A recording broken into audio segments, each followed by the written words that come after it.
সমুদ্রের হাত ধরে চৌধুরী ম্যানশন থেকে বেরিয়ে আসে প্রণালী। তার মনে চলছিল ভিন্ন রকম চিন্তাভাবনা। বাইরে এসেই সে সমুদ্রের উদ্দেশ্যে বলে, আপনি নিজের কাজটা পুনর্বিবেচনা করতে পারেন। আমার জন্য কি সত্যিই আপনি নিজের পরিবার ত্যাগ করতে চান? দেখুন, আমি কিন্তু অসহায় নেই। আমি চাইলেই আমার বাবার কাছে গিয়ে থাকতে পারি। তাই আপনাকে আমায় নিয়ে। প্রণালী নিজের পুরো কথা বলার আগেই সমুদ্র তাকে থামিয়ে দিয়ে বলে, তোমার বিয়ে হয়ে গেছে প্রণালী। এখন তোমার দায়িত্ব আর তোমার বাবার নয়, তোমার দায়িত্ব এখন আমার। প্রণালী থমকে যায় সমুদ্রের কথা শুনে।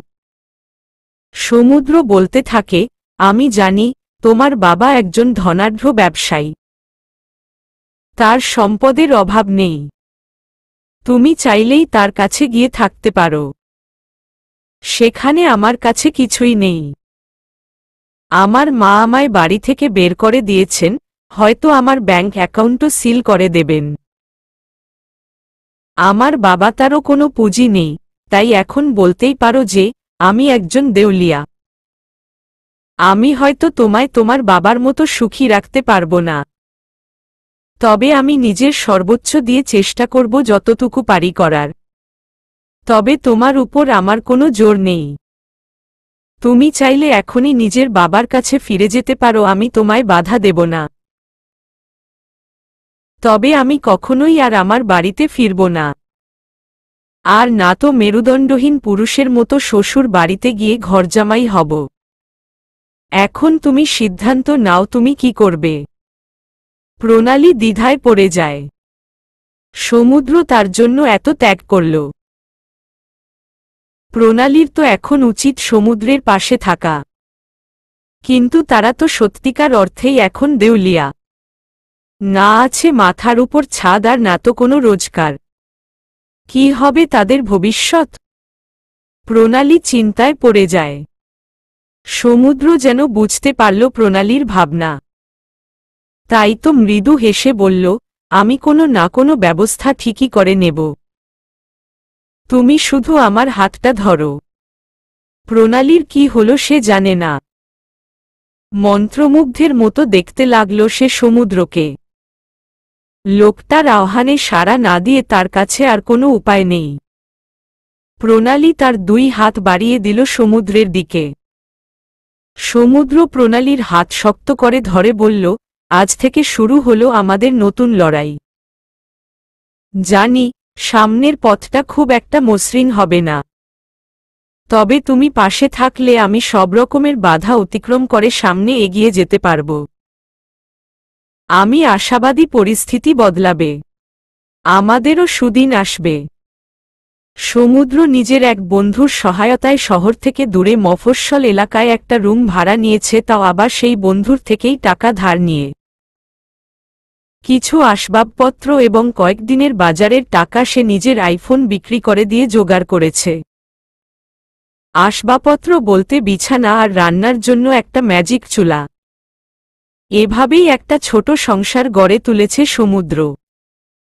প্রণালী সমুদ্রের অসহায় অবস্থা বুঝতে পারছে। সমুদ্র এবং প্রণালী দুজনেই বড়লোক ঘরের আলালের ঘরের দুলালি।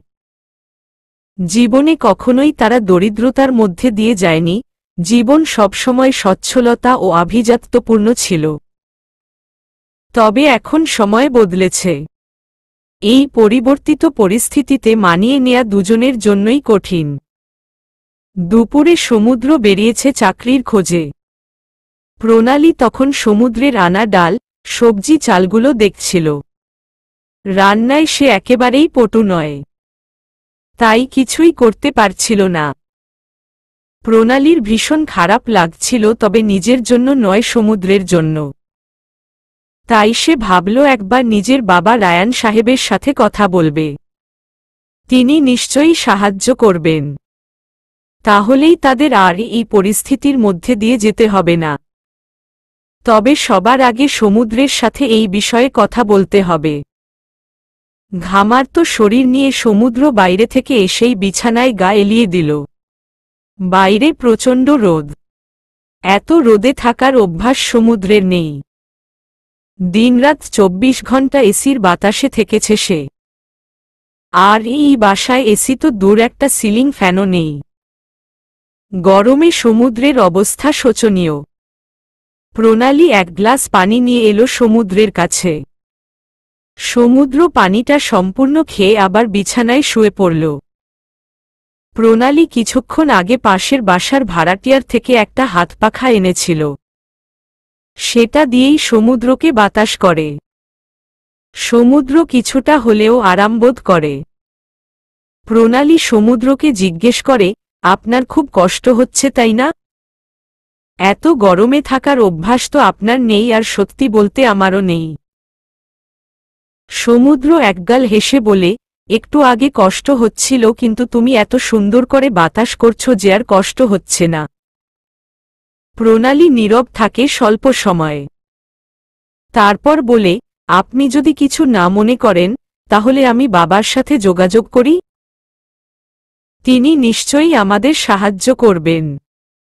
সমুদ্র রেগে যায় কথাটা শুনে। স্পষ্ট বলে দেয়, আমি এ বিষয়ে আর কোনো কথা শুনতে চাই না প্রণালী। আগেও বলেছি আর আবারও বলছি, আমি তোমার বাবার থেকে কোনো সাহায্য নিতে পারবো না। কিন্তু কেন সমুদ্র? আপনার সমস্যা তো আপনার মায়ের সাথে, আমার বাবার সাথে তো কোনো সমস্যা হয়নি। আর আপনি তো নিজের বন্ধুর থেকে সহায়তা নিয়েছেন, তাহলে আমার বাবার থেকে নিতে কি সমস্যা? আমি আমার বন্ধুর থেকে টাকা ধার নিয়েছি, তোমার বাবার থেকে সেটা পারবো না। তাছাড়া তোমার বাবা আমাদের এই অবস্থার কথা জানলে উনি নিশ্চয়ই নিজের আদরের মেয়েকে এখানে এত কষ্টে থাকতে দিতে চাইবেন না। আর আমি তোমাকে আগেও বলেছি, আমি ঘরজামাই হয়ে থাকতে পারবো না। সেটা আমার আত্মসম্মানে আঘাত হানবে। একজন স্ত্রী হিসেবে তোমার কর্তব্য নয় কি আমার আত্মসম্মান বজায় রাখার? প্রণালী চুপ হয়ে যায়। সমুদ্রের এই কথার পরে সে আর বলার মতো কিছু খুঁজে পায় না। সত্যি তো একজন স্ত্রী হিসেবে তাকে তার স্বামীর আত্মমর্যাদা বজায় রাখতে হবে। সমুদ্র প্রণালীকে বলে, তোমাকে তো একটা খুশির খবর দেওয়া হয়নি? কি খবর? আমার একটা চাকরির জোগাড় হয়েছে। প্রণালী খুশি হয়ে বলে, সত্যি? হুম। 10,000 টাকা বেতন। জানি এটা খুব কম। আমাদের বাসায় কাজের লোকের বেতনও এর থেকে বেশি ছিল। তবে আপাতত আমাদের চলে যাবে। তুমি শুধু এভাবেই আমার পাশে থাকো। দেখবে একদিন আমাদের সুদিন আসবে। প্রণালী জোরপূর্বক হাসে। সমুদ্র হঠাৎ প্রণালীকে নিজের খুব কাছে টেনে নেয়। অতঃপর দুষ্টু হেসে বলে, এখানে তো আমাদের ডিস্টার্ব করার মতো কেউ নেই, তো কি বলো আমাদের অসম্পূর্ণ বাসরটা এখানেই সম্পূর্ণ করি?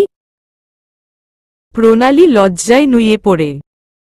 যদিও সে এখনো মন থেকে এখনো এসবের জন্য প্রস্তুত নয়, তবে তার মধ্যে অনেক পরিবর্তন এসেছে।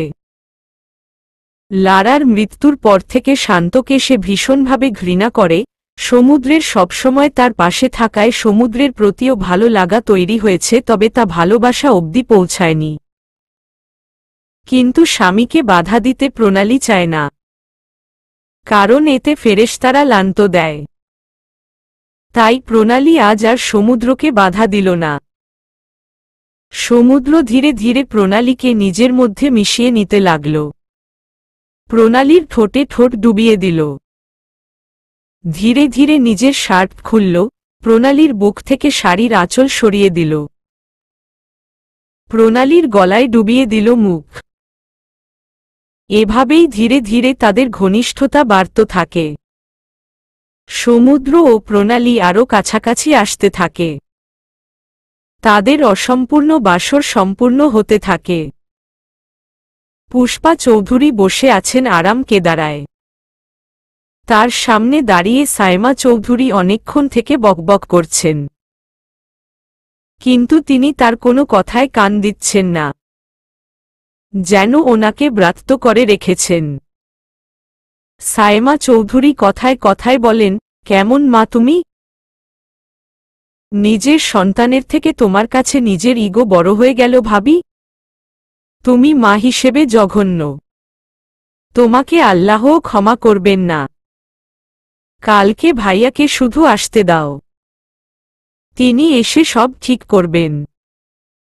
তোমার ভাইয়া কিছু করতে পারবে না, তার কোনো ক্ষমতা নেই। আর যদি কিছু করতে চায় তাহলে তাকেও আমি বাড়ি থেকে বের করে দেব। এই বয়সে এসে নিশ্চয়ই তিনি তা চাইবেন না। আর তুমি অনেক বকবক করেছ, এখন যাও এখান থেকে, না হলে কখন ভারধাক্কা দেব তার কোনো ঠিক নেই। ভাইয়া না আসা পর্যন্ত আমি কোথাও যাব না। বেশ থাক তাহলে, তোমার ভাইয়া আসার পর না হয় দুই ভাই বোন একসাথে বেরিয়ে যেও। তবে একটা কথা জেনে রেখো, যতদিন পর্যন্ত না সমুদ্র নিজে থেকে এসে আমার কাছে ক্ষমা চাইবে আর ওই মেয়েটাকে ছেড়ে দেবে ততক্ষণ ও এই বাড়িতে স্থান পাবে না। আমি জানি ও বেশিদিন ওই মেয়ের সাথে থাকতে পারবে না। আমার ছেলের আত্মমর্যাদাই অন্যরকম, শ্বশুর বাড়িতে ঘরজামাই থাকার ছেলেও নয়। এক না একদিন ও আমার কাছে ফিরবেই। তুমি যদি সমুদ্রের আত্মমর্যাদা সম্পদ জানো তাহলে এটা জানবে যে ও ফিরবে না। নিজের স্ত্রীকে নিয়ে আলাদা থাকবে তবুও না, ফিরতে ওকে হবেই। মায়ের ভালোবাসার কাছে ওই মেয়ের ভালোবাসা ধোপে টিকবে না। দেখে নিও, প্রণালীরই জয় হবে। তুমি হেরে যাবে ভাবি। আমি হারতে শিখিনি, কিন্তু এইবার হারবে, চরমভাবে হারবে তুমি। প্রণালী ভার্সিটি থেকে ফিরল, অনেক দেরি করেই ফিরল। ভার্সিটিতে সামনে তার ফাইনাল পরীক্ষার জন্য টাকা জমা দিতে হবে। প্রণালীর ল নিয়ে পড়াটাকে রায়ান সমর্থন না করলেও এতদিন যাবতীয় খরচ সেই দিয়েছে। কিন্তু এখন পরিস্থিতি বদলেছে। প্রণালী বিবাহিত, এখন আর বাবার থেকে সাহায্য নেয়া ঠিক দেখায় না। কিন্তু টাকার পরিমাণটা মোটেই কম নয়। প্রণালী এমনিতেই একটা প্রাইভেট ভার্সিটিতে পড়ে, তাই অনেক খরচা। প্রণালী চায় না রায়ানের সাহায্য নিয়ে সমুদ্রকে ছোট করতে। তাছাড়া সমুদ্রের যা আত্মাভিমানী সে রাজিও হবে না। তাই এখন প্রণালীকে বড় চিন্তার মধ্যে পড়তে হয়েছে। কি করবে এখন সে? এসব ভাবতে ভাবতেই রাস্তা দিয়ে যাচ্ছিল এমন সময় হঠাৎ তার নজর যায় পাশেই একটি শপিং কমপ্লেক্সে। হতবাক হয়েই সেদিকে তাকিয়ে থাকে। প্রণালী দেখে সমুদ্র শপিং কমপ্লেক্সে কিছু মানুষকে ড্রেস দেখাচ্ছে। প্রণালী ছুটে যায় সেদিকে। প্রণালীকে দেখে সমুদ্র অবাক হয়ে বলে, তুমি এখানে কি করছো? প্রণালী বলে, আপনি এখানে সেলসম্যানের কাজ নিয়েছেন সমুদ্র? সমুদ্র হতাশ সুরে বলে, তুমি বাসায় যাও, বাসায় গিয়ে কথা হবে। প্রণালী আর কথা না বাড়িয়ে ফিরে চলে। তার মন একদম খারাপ হয়ে গেছে। সমুদ্র আজ শুধুমাত্র তার জন্য এত সমস্যায় পড়ে গেছে। এত বড়লোক পরিবারের ছেলে কিনা শেষ পর্যন্ত সেলসম্যানের কাজ করছে। প্রণালী আর কিছু ভাবতে পারে না। ভীষণ কান্না পায় তার। বাসায় ফিরে সে আর কিছু খায়ও না, না খেয়ে চুপচাপ বসে থাকে। অপেক্ষা করতে থাকে সমুদ্রের আসার। সন্ধ্যার কিছু আগে সমুদ্র ফিরে আসে বাসায়। তার হাতে ছিল দুটো প্যাকেট। বাসায় এসে সে প্যাকেট দুটো প্রণালীর হাতে দিয়ে বলে, তুমি তো আর রান্না করতে পারো না, তাই আমি বাইরে থেকে খাবার আনলাম। তবে এভাবে কিন্তু বেশিদিন চলা যাবে না। তুমি রান্নাবান্না শিখে নাও, কেমন? প্রণালী আজ আর নিজেকে নিয়ন্ত্রণ করতে পারে না। সমুদ্রকে জড়িয়ে ধরে কেঁদে ফেলে। সমুদ্র প্রণালীকে উদ্দেশ্য করে বলে, কাঁদছ কেন পাগলি মেয়ে? কি হয়েছে? আমি সেলসম্যানের কাজ করছি দেখে কি তোমার খারাপ লাগছে? কি করব বলো, জানি আমার বিদেশের ডিগ্রি আছে, কিন্তু এই দেশে চাকরি পাওয়া তো এত সহজ না। আমি কত জায়গায় ঘুরেছি, কতজনের দ্বারে দ্বারে গেছি চাকরির জন্য, কিন্তু পাইনি। সবাই এক্সপেরিয়েন্স চায়। হয়তো কিছুদিন অপেক্ষা করলে পেয়ে যাব, কিন্তু ততদিন তো আমাদের খেয়ে বাঁচতে হবে। টাকা ছাড়া যে বাঁচা সম্ভব নয়। তাই সব আমার জন্য হয়েছে। আমার জন্য আপনি এত কষ্টে আছেন। কেন আপনি আমার প্রেমে পড়লেন সমুদ্র? আমার প্রেম আপনাকে কি দিল? শুধুই কান্না। আমার প্রেম শুধুই আপনার দুর্ভাগ্যের কারণ। সব কেড়ে নিয়েছে আপনার থেকে। কেড়ে নিয়েছে অনেক কিছুই। কিন্তু তার বিনিময়ে আমি যা পেয়েছি সেটাও কম না। তোমার প্রেম আমায় শুধু কাঁদায়নি, হাসিয়েও সে। তোমাকে পেয়ে আমি ভীষণ খুশি। আমার জীবনে কখনোই সেরকম কোনো উদ্দেশ্য ছিল না। মোমের ইচ্ছা ছিল আমায় তার কোম্পানির দায়িত্ব দেবেন। আমিও আলাদা করে আর কিছু ভাবিনি। তবে এখন আমার একটা ইচ্ছা আছে। তোমাকে নিয়ে ছোট্ট একটা সংসার সাজাবো। আমাদের ঘর আলো করে রাজপুত্র রাজকন্যারা আসবে। আমার এই ইচ্ছা পূরণের জন্য একটু কষ্ট তো করতে হবে। সেটা আমি করে নেব। শুধু তুমি আমার পাশে থাকো। থাকবে তো? প্রণালী নিজের চোখের জল মুছে বলে, পারব। সমুদ্র প্রণালীর কোলে মাথা দিয়ে শুয়ে বলে, আমায় একটু বাতাস করো তো, গরম লাগছে খুব। প্রণালী সমুদ্রকে হাত পাখা দিয়ে বাতাস করতে থাকে। এরপর আসে খাওয়া দাওয়ার পালা। প্রণালী দুটো থালা আনে। সেখানে খাবার বাড়ে। ভাত, ডাল আর একটু আলু ভাজি। সমুদ্র হালকা হেসে বলে, হাতে খুব একটা টাকা ছিল না, তাই বেশি কিছুর ব্যবস্থা করতে পারিনি। তুমি আপাতত এগুলো দিয়েই ম্যানেজ করে নাও। এগুলো খেয়ে নাও। পরে না হয়। আমি এগুলো দিয়েই খেতে পারব। আপনাকে এত চিন্তা করতে হবে না। তুমি তো সবই পারো। এখানেও বেশ ভালোই মানিয়ে নিচ্ছ। আমার অসুবিধা হচ্ছে। জানো, আমি না এগুলা একদম খেতে পারি না। একটু খাইয়ে দেবে? আমার বিশ্বাস তুমি খাইয়ে দিলে আমি খেতে পারব। প্রণালী মৃদু হেসে সমুদ্রকে খাইয়ে দিতে থাকে। সমুদ্র খেতে থাকে, আয়েশ করে। এই সাধারণ জীবন যাপনও এখন তার কাছে অসাধারণ মনে হচ্ছে। প্রণালীকে পেয়ে যেন সে জীবনে সব সুখ পেয়ে গেছে। যেই সুখের কোনো তুলনাই চল না অন্য কিছুর সাথে। প্রণালী ভাত খাওয়ানো শেষ করার পর সমুদ্র তাকে বলে, একটা গান শুনবে? জি, বলুন। যদি বারে বারে একই সুরে প্রেম তোমায় কাঁদায়? তবে প্রেমিকা কোথায় আর প্রেমী বা কোথায়?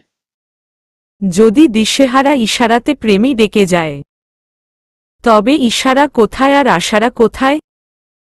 প্রণালী আজ সকালে উঠে ভার্সিটিতে গিয়ে এক্সামের জন্য টাকা জমা দিয়ে এসেছে। সমুদ্রের এই অবস্থার কথা ভেবে তার কাছে চায়নি, আবার স্বামীর আত্মমর্যাদা রক্ষার্থে বাবার কাছেও হাত পাতেনি। প্রণালী নিজের গলার স্বর্ণের চেইন বিক্রি করেই টাকার জোগাড় করেছে। এখন আপাতত নিশ্চিত লাগছে তার। বাসায় ফিরে লম্বা একটা ঘুম দেওয়া যাবে, এমনটা ভেবেই বাসার দিকে পা বাড়াল। বাসায় ঢুকতেই যাবে এমন সময় এক চেনা জানা কণ্ঠ শুনে পেছনে ফিরে তাকিয়ে অবাক গলায় বলে, শান্ত তুমি? শান্ত ধীর পায়ে এগিয়ে এসে প্রণালীর সম্মুখীন হয়। এসে প্রণালীকে বলে, তোমায় এত কষ্টে থাকতে হচ্ছে প্রণালী। আমি তো ভাবতেই পারিনি। তোমাকে ভাবতেও হবে না আমাকে নিয়ে। প্লিজ তুমি এখান থেকে যাও। আমার তোমাকে একদম সহ্য হচ্ছে না। তুমি এটা ডিজার্ভ করো না প্রণালী। কত ঐশ্বর্যে বড় হয়েছ তুমি, আর এখন এমন গরিবী জীবন যাপন করতে হচ্ছে তোমায়? আমি এটা মেনে নিতে পারছি না। তুমি আমার সাথে চলো, আমি তোমাকে অনেক ভালো রাখব। প্রণালী সপাটে চর বসিয়ে দেয় শান্তর গালে। এরপর রাগী গলায় বলে, যদি যাওয়ার হতো তাহলে আমি নিজের বাবার কাছেই যেতে পারতাম। আমার বাবার কাছে যখন যাইনি তখন তোমার কাছে কেন যাব? আমার বাবার মতো কি তুমি ধনী? শান্ত অপমানিত বোধ করল। চোখমুখ শক্ত করে বলল, তোমার বাবার মতো ধনী না হলেও তোমার স্বামীর থেকে তো বেটার আমি। অন্তত নিজের যোগ্যতায় একটা চাকরি করি, নিজের বাড়িও আছে। আর তোমার স্বামীর তো না আছে কোনো চাকরি, আর বাড়ি থেকেও বহিষ্কৃত। সব জেনে গেছো তাহলে? হ্যাঁ, সব জেনেছি, জন্যই তোমায় এখান থেকে নিয়ে যেতে এসেছিলাম। কিন্তু আমি ইচ্ছুক নই। তুমি এখন আসতে পারো। ফারদার, যেন তোমায় ছায়াও না দেখি। বলেই প্রণালী শান্তর মুখের উপর দরজা লাগিয়ে দেয়। শান্ত রেগে বলে, এসব কিছুর প্রতিশোধ আমি নেবই প্রণালী। তুমি আমাকে যতটা অপমান করলে তার থেকে 1000 গুণ বেশি অপমান আমি তোমার স্বামীকে করব। দেখে নিও তুমি। সমুদ্র শপিং কমপ্লেক্সের মধ্যেই ছিল। এমন সময় শান্ত সেখানে চলে আসে।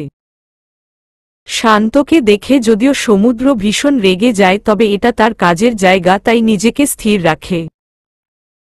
শান্ত সমুদ্রকে দেখে গা জ্বালানি হাসি দেয়। শপিং কমপ্লেক্সের অন্য একজন কর্মচারী শান্তর দিকে এগিয়ে গিয়ে বলে, বলুন স্যার, আপনার কি লাগবে? শান্ত বলে, আমি জুতা কিনতে চাইছিলাম। আপনি ওই লোকটাকে আসতে বলুন। উনি আমায় জুতা বাছতে সাহায্য করবে। সমুদ্রের দিকে ইশারা করে কথাটা বলে শান্ত। এই সমুদ্র, এদিকে আসো, দেখ স্যার কি চাইছে। সমুদ্রের অনিচ্ছা সত্ত্বেও তাকে আসতে হয়।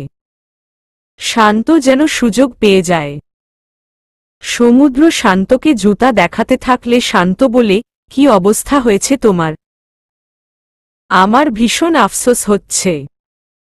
এত বড়লোকের ছেলে শেষ পর্যন্ত কিনা সেলসম্যান, হা হা হা। সমুদ্র অনেক কষ্টে নিজের মেজাজ সামলিয়ে ঠান্ডা মাথায় নিজের সব কাজ করতে থাকে। শান্ত একটা জুতা পছন্দ করে সমুদ্রকে বলে, আমার এটা পছন্দ হয়েছে। জুতাটা একটু পরিয়ে দাও তো দেখি ফিট হয় কিনা।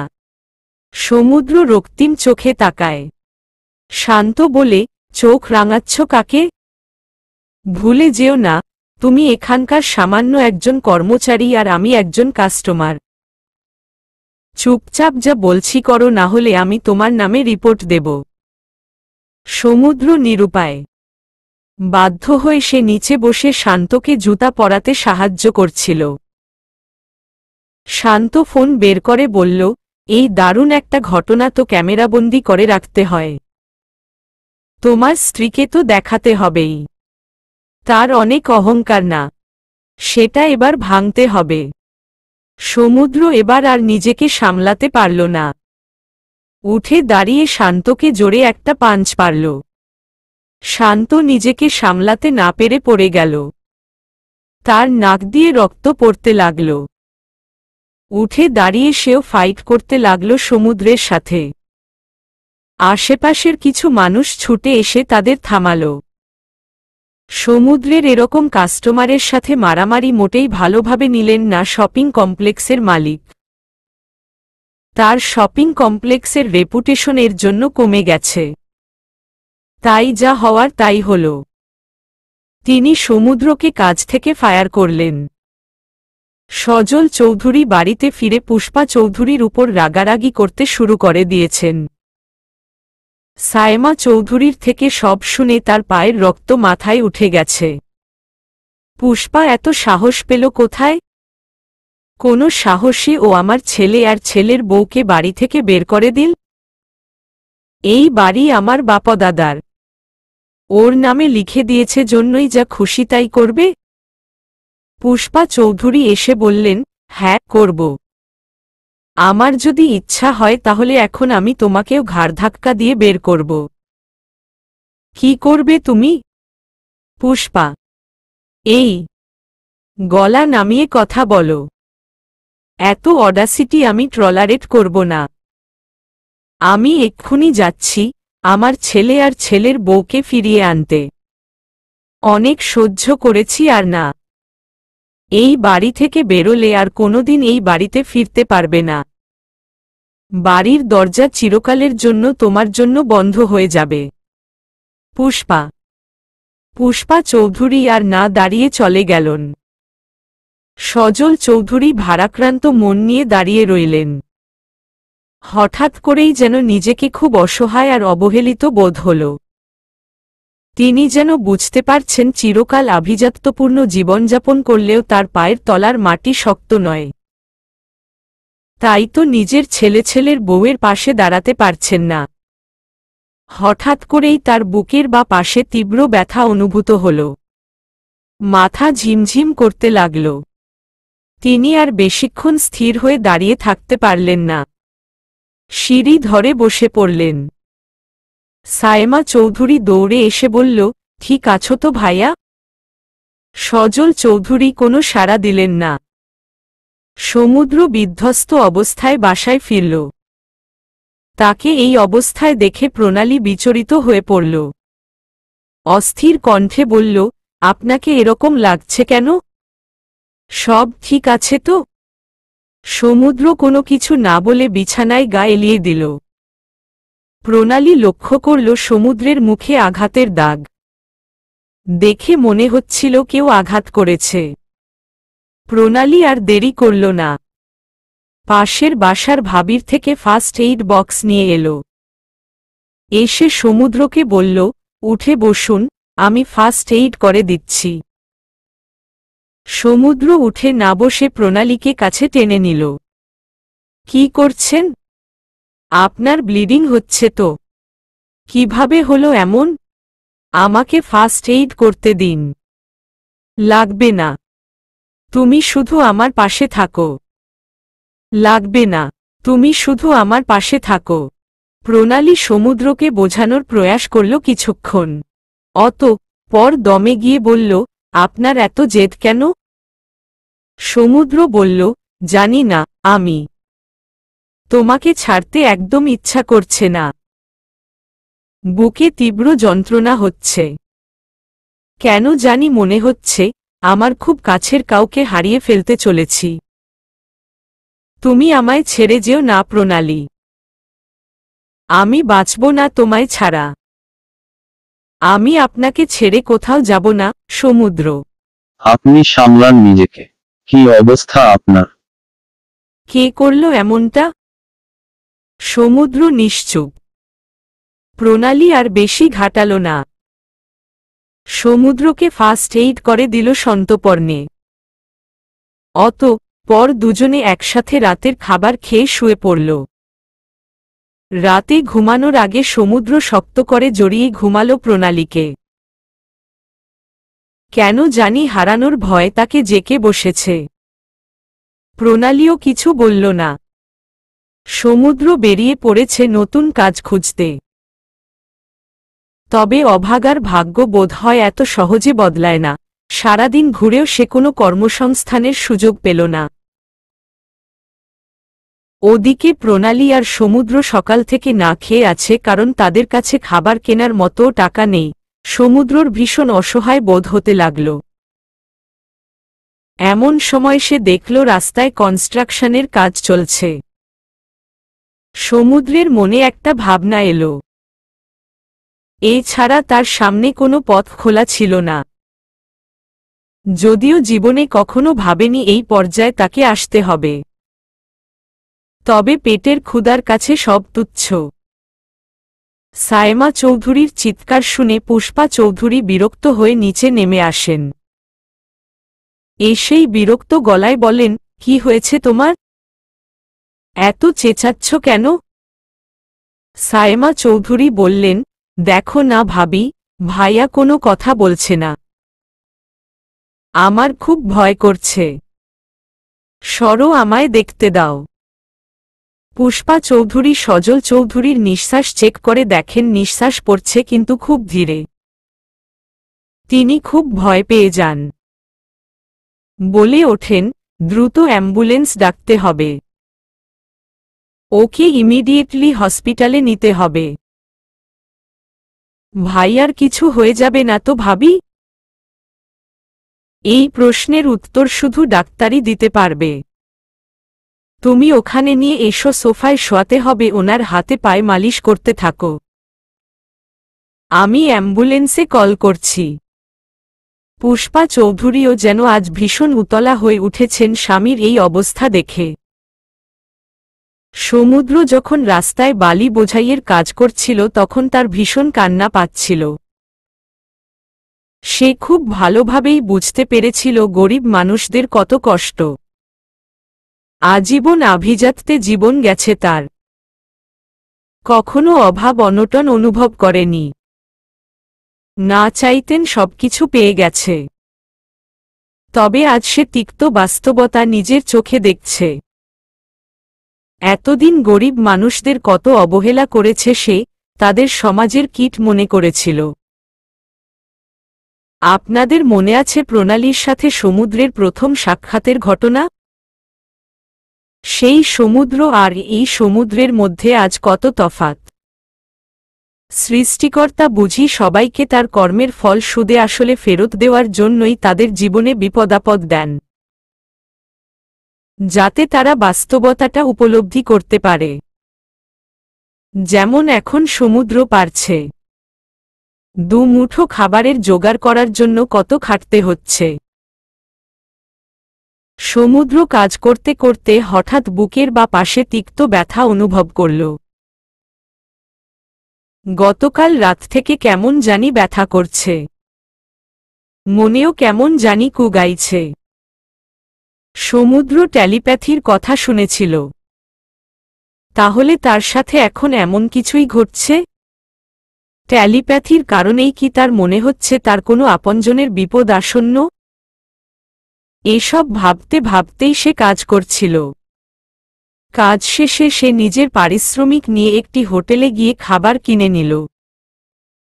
আজ এই খাবার দিয়েই তার এবং প্রণালীর ক্ষুধা নিবারণ করতে হবে। সমুদ্রের সামনে হঠাৎ প্রণালীর মুখশ্রী ভেসে ওঠে। বেচারি মেয়েটা নিশ্চয়ই সকাল থেকে না খেয়ে ভীষণ কষ্টে আছে। সমুদ্র তো তার দায়িত্ব নিয়েছিল। সমুদ্রের জন্যই তো প্রণালী নিজের বাবার কাছে যায়নি। সেখানে গেলে তাকে এত কষ্টে তো থাকতে হতো না, আভিজাত্যে থাকত। তবুও মেয়েটা কোনো অভিযোগ করছে না, শুধু সমুদ্রের কথাই ভাবছে। চাচ্ছে যেন সমুদ্র নিজের বাসায় ফিরে যায়। সমুদ্র বেশ বুঝতে পারে তাকে কষ্টে দেখতে না পেয়েই এমন কথা বলে। সমুদ্র এই সব কথা ভেবে মুচকি হেসে বলে, পাগলি মেয়েটা, ও বোঝেই না ওকে ছাড়া আমি একদম ভালো থাকব না।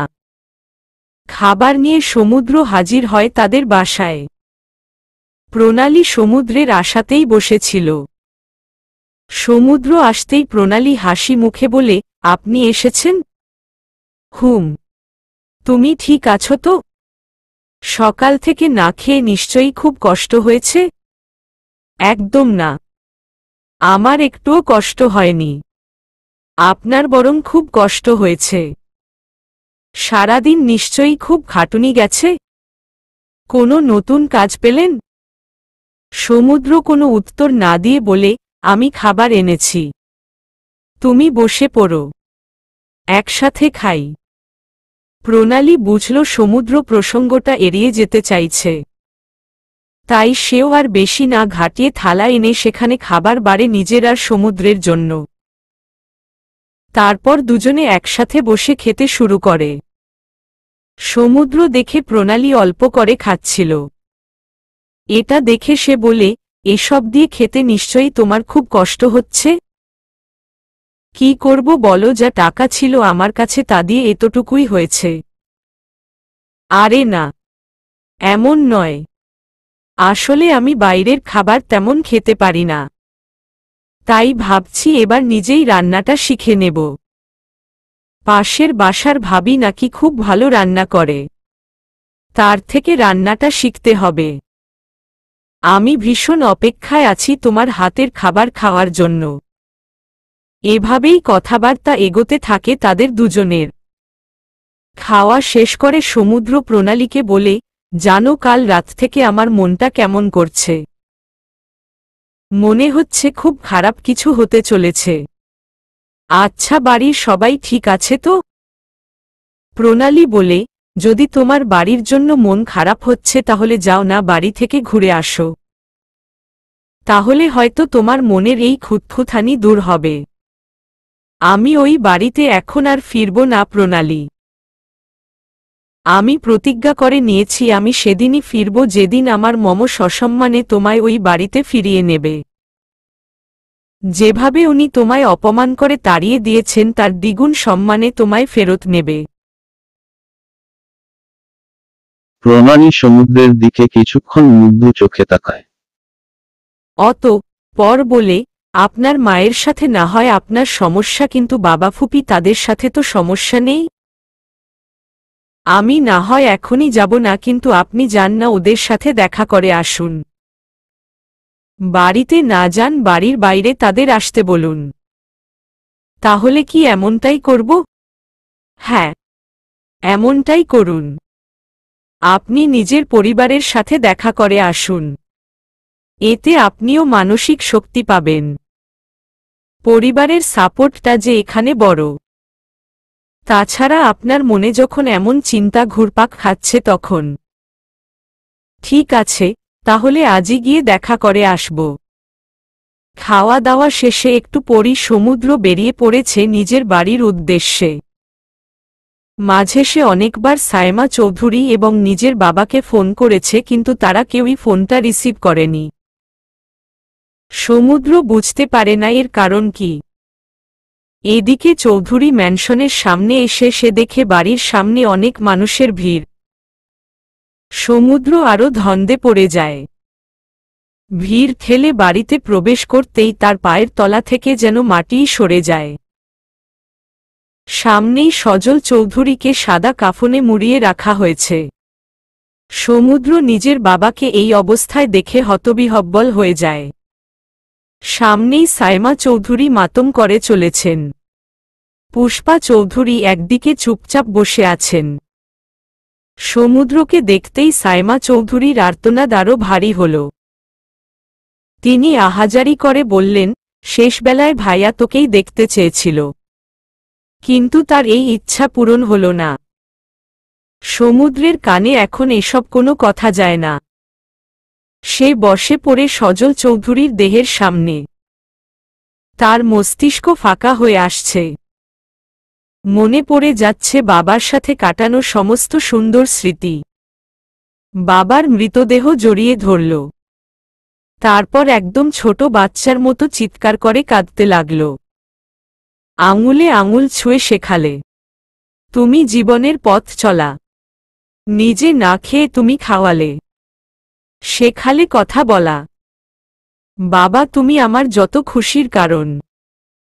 বলো তোমার মতো করবে কে শাসন। বাবা তুমি আমার বেঁচে থাকার কারণ। নেই তোমার মতো কেউ এতটা আপন। দু পা এগিয়ে তোমার হাত ধরে পথ চলতে শিখেছি। জানি না কতটা বাধা তুমি একা সয়েছ, বুঝতে দাওনি কিছু।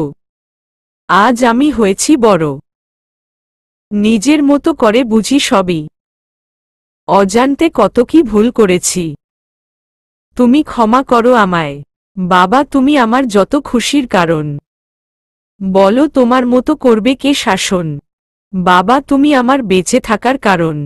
নেই তোমার মতো কেউ এতটা আপন। সমুদ্র নিজের বাবার সামনে থেকে উঠে ধীরে ধীরে পুষ্পা চৌধুরীর সামনে যায়। পুষ্পা চৌধুরী মাথা নিচু করেছিলেন। সমুদ্র তার সামনে গিয়ে দীর্ঘ শ্বাস ফেলে বলল, এখন তুমি খুশি হয়েছ তাই না মম? এটাই তো চেয়েছিলে তুমি। এখন সবকিছুর উপর তোমার একার রাজত্ব, যাও সবকিছু একা ভোগ করো। বাবাই, আমি তোমার মুখ থেকে আর কিচ্ছু শুনতে ইচ্ছুক নই মম। আমি আজ আমার ড্যাডকে হারিয়েছি। ভেবে নেব এখন থেকে আমি অনাথ। এসব কি বলছো তুমি বাবাই? আমার কথা শোনো। আমার আর কিছু শোনার নেই। এর মধ্যে সায়মা চৌধুরী পুষ্পা চৌধুরীর দিকে আঙুল তুলে বলেন, এই মহিলা আমার ভাইকে মেরে ফেলেছে। এ আমার ভাইয়ের খুনি। কাল আমার সামনে ভাইয়াকে যা তা বলে অপমান করেছে। ভাইয়া এসব কিছু সহ্য করতে পারেনি। সবাই ঘৃণার দৃষ্টিতে তাকায় পুষ্পা চৌধুরীর দিকে, এমনকি সমুদ্র। নিজের ছেলের এমন দৃষ্টি সহ্য হয় না পুষ্পা চৌধুরীর। তিনি ব্যথায় জড়ানো কণ্ঠে বলে, বাবাইমমকে কিছু বলার সুযোগ দাও। সমুদ্র চিৎকার করে বলে ওঠে, আমার কোনো মম নেই। মারা গেছে আমার মম। পুষ্পা চৌধুরী হতবাক হয়ে তাকিয়ে থাকেন সমুদ্রের দিকে। এই ছেলেটাকে তো নিজের জীবনের থেকেও বেশি ভালোবাসেন তিনি। আর আজ তার চোখে এমন ঘৃণা।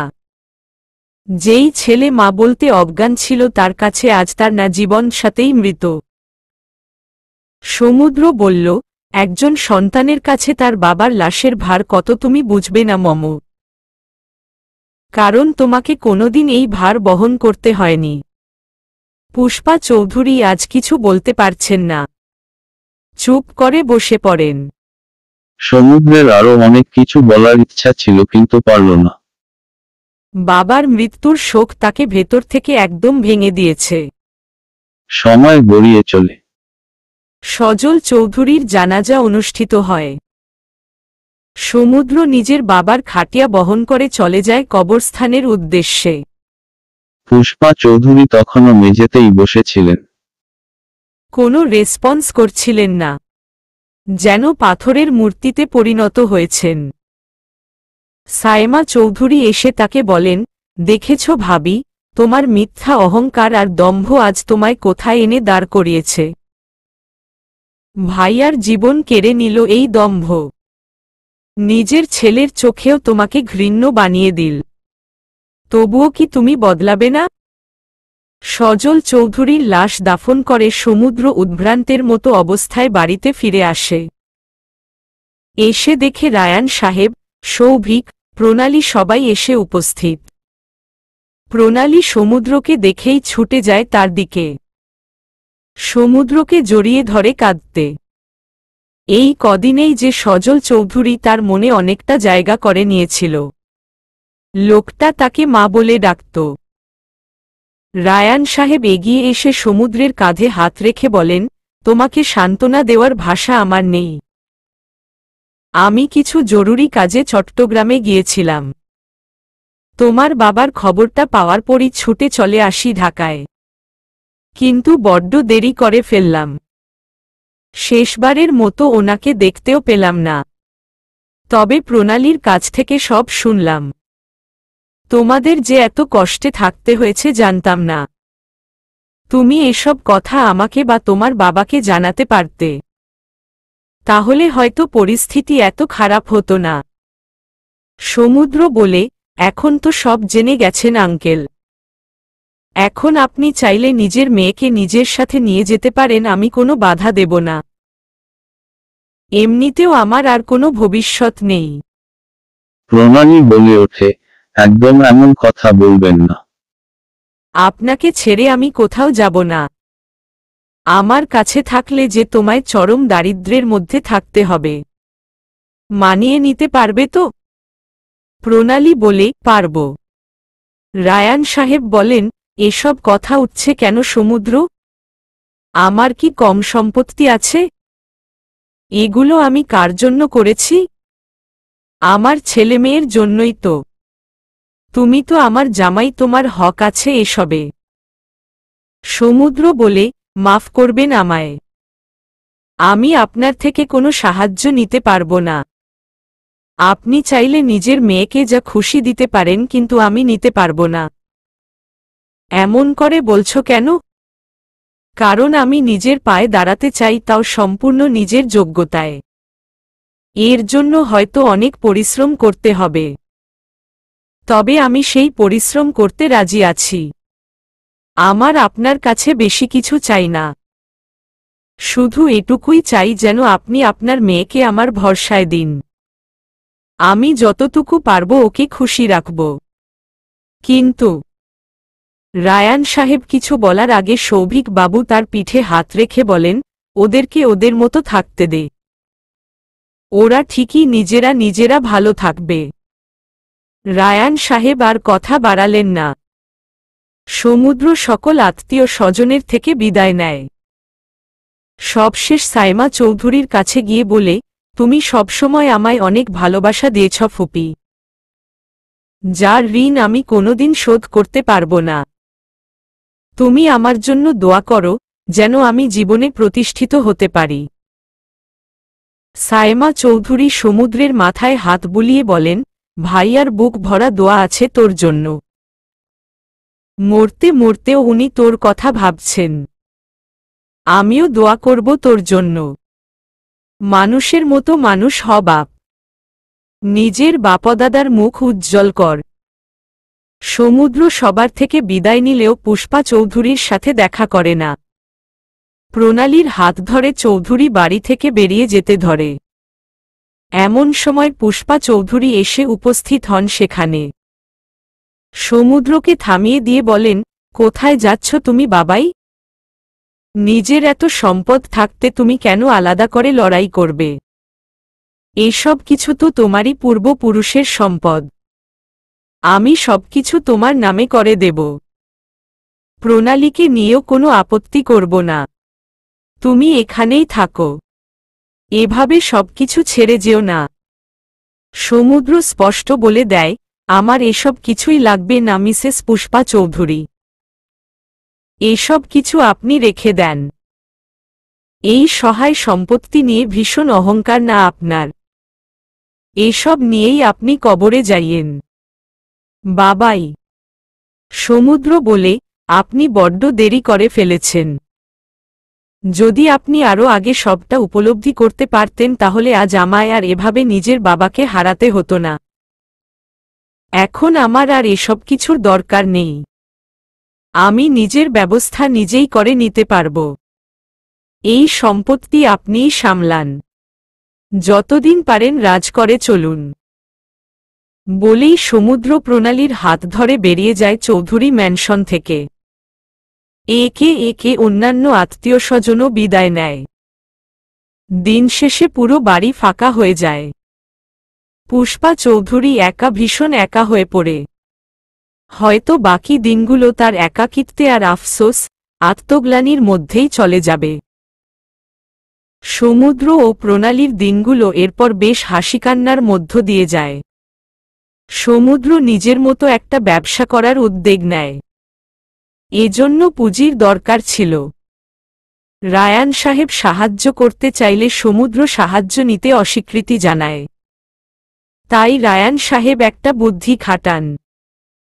নিজের এক বন্ধুর মাধ্যমে সমুদ্রকে টাকা পাঠিয়ে দেওয়ার ব্যবস্থা করেন বিনা সুদে এবং একই সাথে টাকা ফেরত পাওয়ার জন্য কোনো চাপ দিতে মানা করেন। তবে এসব বিষয় সমুদ্রের থেকে গোপন রাখেন। এভাবে কয়েক মাস পেরিয়ে যায়। সমুদ্র ছোটখাটো একটা বিজনেস শুরু করে। সৌভাগ্যক্রমে এতে লাভের মুখ দেখে এবং তাদের দিন বদলে যায়। এর মধ্যে একদিন শান্ত আসে প্রণালীর সাথে দেখা করতে। তবে এই শান্তর সাথে আগের শান্তর অনেক পার্থক্য। আগের থেকে অনেকটা শুকিয়েছে, অনেকটা কষ্টে দুঃখে জর্জরিত সে। প্রণালী তো প্রথমে শান্তকে দেখে রেগে গিয়ে নানারকম কথা বলে। শান্ত সব মনোযোগ দিয়ে শুনে বলে, আমি জানি আমি অনেক অন্যায় করেছি, আর এখন সেই অন্যায়ের শাস্তিও পাচ্ছি। লারার মৃত্যুর পর থেকে আমার জীবনে দুঃখের শুরু হয়েছে। লারার মৃত্যুর জন্য হয়তো আমি দায়ী ছিলাম, কিন্তু বিশ্বাস করো ওকে আমি খুন করিনি। ওর পরিবার আমার বিরুদ্ধে কেস করে, সেই জন্য আমায় জেলে গিয়ে থাকতে হয়। আমার মায়ের জমানো সব টাকা শেষ হয়ে যায় কেস লড়তে। এদিকে জেল থেকে খবর আসে আমার বাবা আবির হৃদরোগে আক্রান্ত হয়ে মারা গেছে। এতে মা আরও ভেঙে পড়েন। গতকাল মাও আমাকে ছেড়ে চলে গেছেন। আমি এখন সম্পূর্ণ একা। আজ আমি বুঝতে পারছি লারা আমার জীবন কতটা জুড়ে ছিল। ওর জন্য ভীষণ আফসোস হয়। ওর কাছে আর ক্ষমা চেয়ে ওঠা হবে না, তবে আমি তোমার কাছে ক্ষমা চাচ্ছি প্রণালী। সবকিছুর জন্য আমায় ক্ষমা করিও যদি পারো। কিছুদিন পরেই আমি সৌদিতে যাচ্ছি। ওখানে গিয়ে কাজ করে খাব। ধর্মের পথে ফিরতে চাই। আমি অনেক পাপ করেছি। আশা করি আল্লাহর দরবারে ক্ষমা চাইলে পাপ লাঘব হবে। ভালো থেকো তুমি। সুখে সংসার করো। আল্লাহ তোমার জীবন সুখে ভরিয়ে দিক। বলেই বেরিয়ে আসে শান্ত। প্রণালী দীর্ঘ শ্বাস ফেলে তাকিয়ে থাকে তার যাওয়ার পানে। সত্যিই জীবন বড়ই অদ্ভুত। কখন কাকে কিরকম পরিস্থিতিতে নিয়ে গিয়ে ফেলে তা বলা যায় না। প্রণালী ও সমুদ্রের জীবনে আরও কয়েকটি বসন্ত এসেছে। সময়ের পরিক্রমায় 3টি বছর অতিক্রম করেছে। সমুদ্র নিজের ব্যবসায় উন্নতি করেছে। আগের অভাব অনটন তাদের আর নেই। বরঞ্চ বেশ সচ্ছল জীবন যাপন করছে তারা। তাদের দাম্পত্য জীবনও সুখে আনন্দে ভরে উঠেছে। প্রণালী এখন একজন উকিল। কয়েকটা কেসও লড়েছে এবং সাফল্যও পেয়েছে। তবে প্রণালী এখন 9 মাসের অন্তঃসত্ত্বা। খুব শীঘ্রই তাদের জীবনে আসতে চলেছে নতুন অতিথি। তাই আপাতত কাজ থেকে অব্যাহতি নিয়েছে সে। এই নিয়ে তাদের খুশির অন্ত নেই। আজ রায়ান সাহেব এবং প্রত্যুষ এসেছে তাদের দুজনের সাথে দেখা করতে।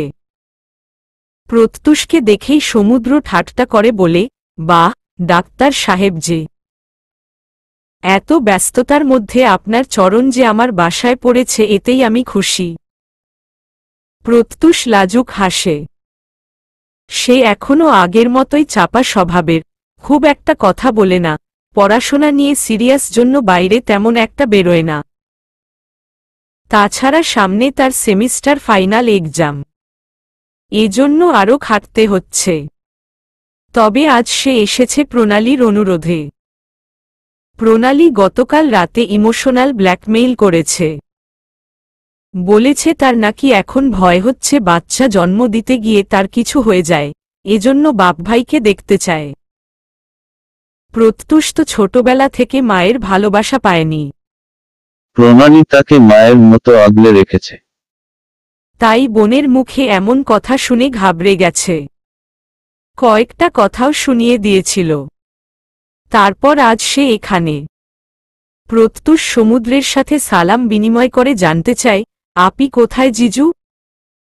ওকে কোথাও দেখছি না। প্রণালী নিজের পেট সামলে ধীরে ধীরে আসে। প্রত্যুষকে দেখে ভীষণ খুশি হয়। কতদিন পর নিজের ভাইটাকে দেখল। প্রত্যুষ সোজা গিয়ে প্রণালীকে জড়িয়ে ধরল। বলল, তুমি ঠিক আছো তো আপি? কাল রাতে তোমার কথা শুনে ভীষণ ভয় পেয়ে গেছিলাম। তাই রেগে কিছু কথা শুনিয়ে দিয়েছিলাম। কিছু মনে করো না প্লিজ। ধুর পাগল। আমি তো জানি আমার এই শান্তশিষ্ট ভদ্র ভাইটা আমাকে ঠিক কতটা ভালোবাসে। সেজন্যই তো এমন রিয়্যাক্ট করছিল। দুই ভাইবোন নিজের মধ্যে কথা বলতে ব্যস্ত হয়ে যায়। রায়ান সাহেব ও সমুদ্র তাদের নিজেদের মতো কথা বলার সুযোগ করে দিয়ে ড্রয়িং রুমে গিয়ে সোফায় বসে আলাপ করতে থাকে। কেউ নেই দেখে প্রণালী প্রত্যুষকে বলে, তো বল তোর কি খবর? কোনো গার্লফ্রেন্ড হয়েছে? আপি তুমিও না? এসব কি যে বলো। গার্লফ্রেন্ড তাও আমার? এটা কি সম্ভব? বুঝতে পেরেছি।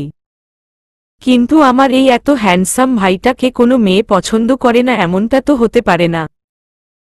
পছন্দ তো করে। অনেকে তো প্রপোজও করেছিল। কিন্তু আমি পাত্তা দেইনি।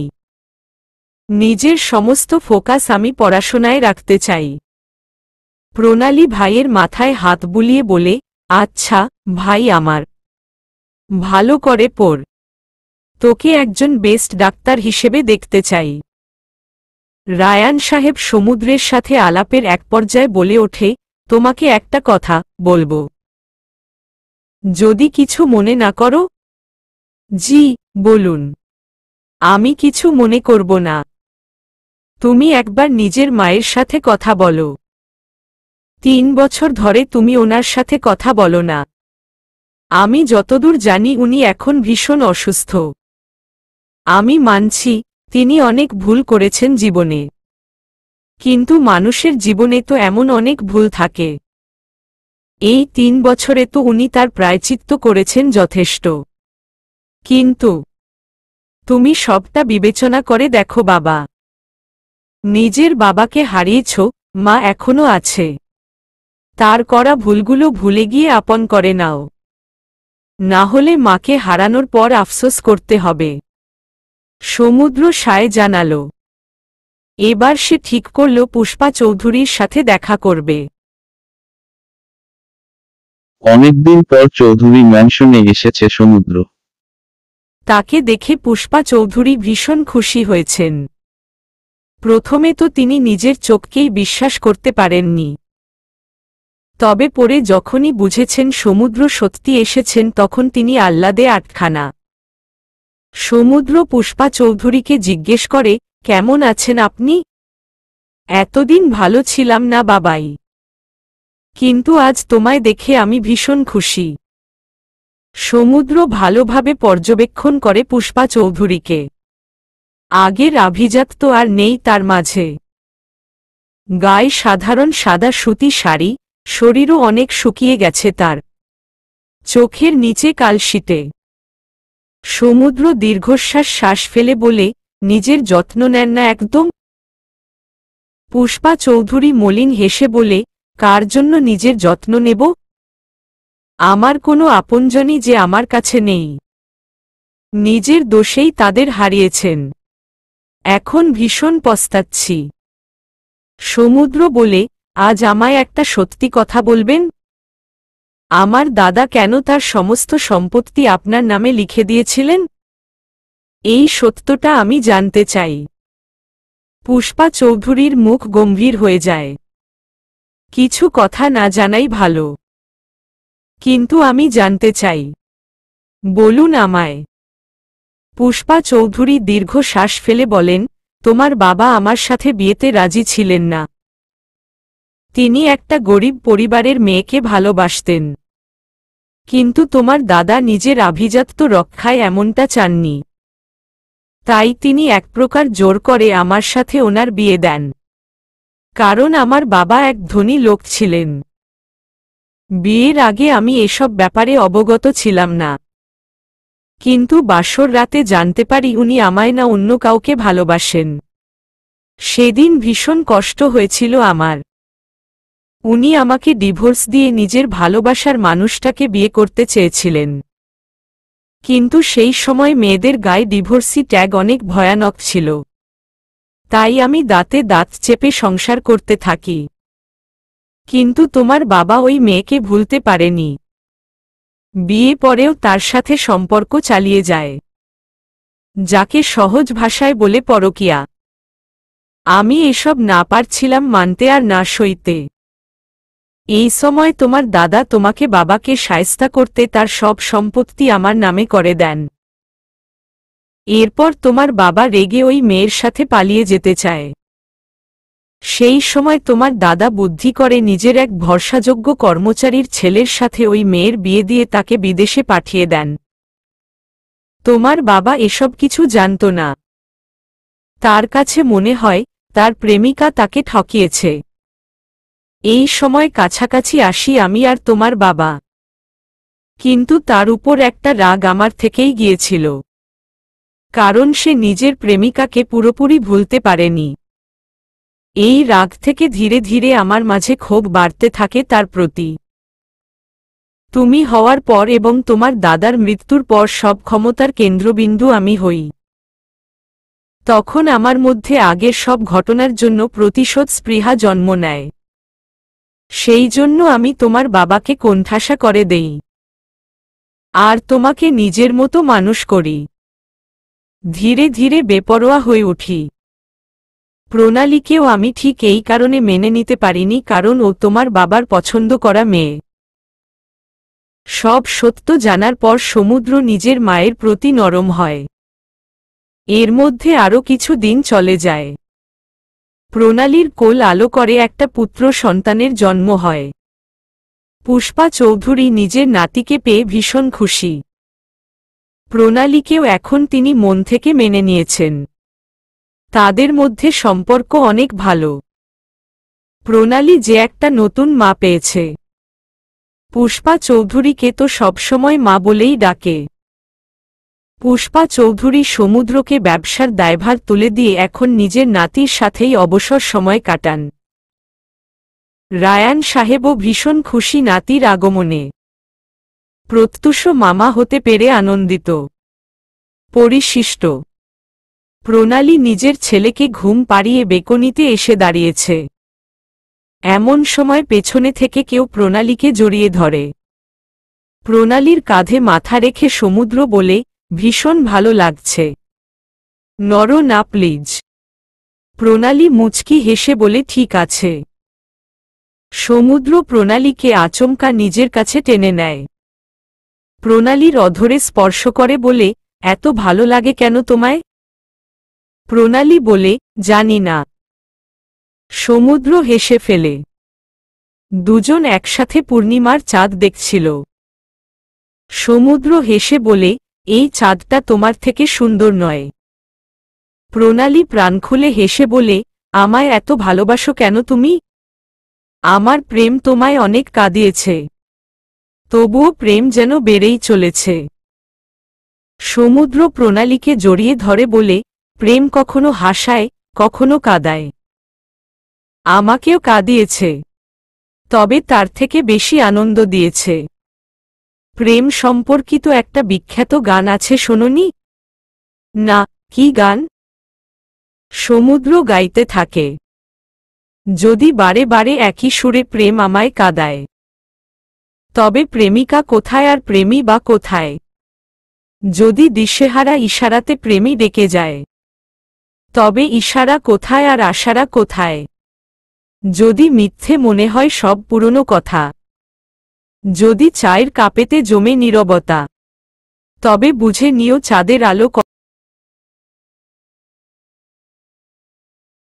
নিরুপায় বলেই প্রণালীকে কাছে টেনে গভীর চুম্বনে আবৃষ্ট করে। রাত সাক্ষী হয় দুই কপোত কপোতির পবিত্র প্রেমের।